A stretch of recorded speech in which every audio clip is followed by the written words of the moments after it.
മലയാളത്തിലെ കരുത്തുറ്റ 3 നായികമാരുടെ സിനിമകൾ ഒരുമിച്ച് റിലീസിനെത്തിയ ദിവസം മഞ്ജു വാര്യരുടെ ഫൂട്ടേജ്, മീര ജാസ്മിൻ്റെ പാലം പോയോ എന്നിവയ്ക്കൊപ്പമാണ് ഭാവനയുടെ ആക്ഷൻ ത്രില്ലർ ചിത്രം ഹണ്ട് തിയേറ്ററിലെത്തിയത്.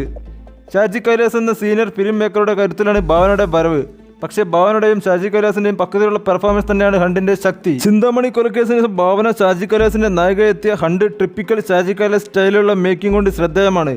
പക്ഷേ ചിത്രം കഴിഞ്ഞ് പുറത്തിറങ്ങുന്ന പ്രേക്ഷകന് പ്രത്യേകിച്ച് പുതുമയുള്ളതൊന്നും നൽകാൻ ചിത്രത്തിന് കഴിയുന്നില്ല. സൂപ്പർ നാച്ചുറൽ ഇൻവെസ്റ്റിഗേഷൻ ത്രില്ലറാണ് ഹണ്ട് എന്ന് ട്രailerകളിൽ തന്നെ വ്യക്തമായിരുന്നു.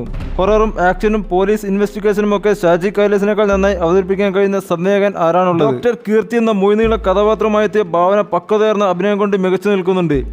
അതിഥി രവി, ചന്തുനാഥ്, അനു മോഹൻ, അജ്മൽ അമീർ തുടങ്ങിയ മികച്ച അഭിനേതാക്കളും മികച്ച പ്രകടനമായി എത്തുന്നുണ്ട്. പക്ഷേ തിരക്കഥയിലെ പുതുമയില്ലായ്മയാണ് ചിത്രത്തിന് വെല്ലുവിളിയാവുന്നത്. അത്യാവശ്യം ഗ്രിപ്പിംഗ് ഉള്ള തുടക്കമാണ് ഹണ്ടിൻ്റേത്. കാണുന്നവരെ കഥയിലേക്ക് വലിച്ചു വീഴ്ത്തിയിട്ടാണ് ഷാജി കൈലാസ് സിനിമ തുടങ്ങുന്നത്.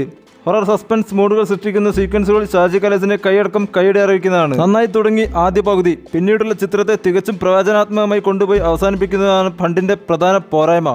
ആർക്കും ലളിതമായി പ്രവചിക്കാൻ കഴിയുന്ന കഥ. ഷാജി കൈലാസിന്റെ പവർ പാക്ഡ് മേക്കിംഗ് ശൈലിക്ക് ഇത് പോരായ്മയായി കാണികളിൽ നിന്നും മറച്ചു വെക്കാൻ ഒരു പരിധിവരെ കഴിയുന്നുണ്ട്. വൈകാരികമായി കാണികൾക്ക് കണക്റ്റ് ആകുമ്പോഴാണ് സിനിമ മികച്ച സിനിമകളാവുന്നത്. അത്തരം കഥാസന്ദർഭങ്ങൾക്കുള്ള മികച്ച തിരക്കഥകൾ കയ്യിൽ കിട്ടിയപ്പോഴെല്ലാം ഷാജി കൈലാസ് ഹിറ്റുകൾ സൃഷ്ടിച്ചിട്ടുമുണ്ട്.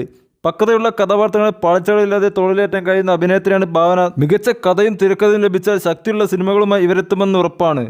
സിനിമ കണ്ട പ്രേക്ഷകരായ നിങ്ങളുടെ അഭിപ്രായങ്ങൾ കമൻറ്റ് ചെയ്യുക. വീഡിയോ ഇഷ്ടമായി ലൈക്ക് ചെയ്യുക, ചാനൽ സബ്സ്ക്രൈബ് ചെയ്യുക.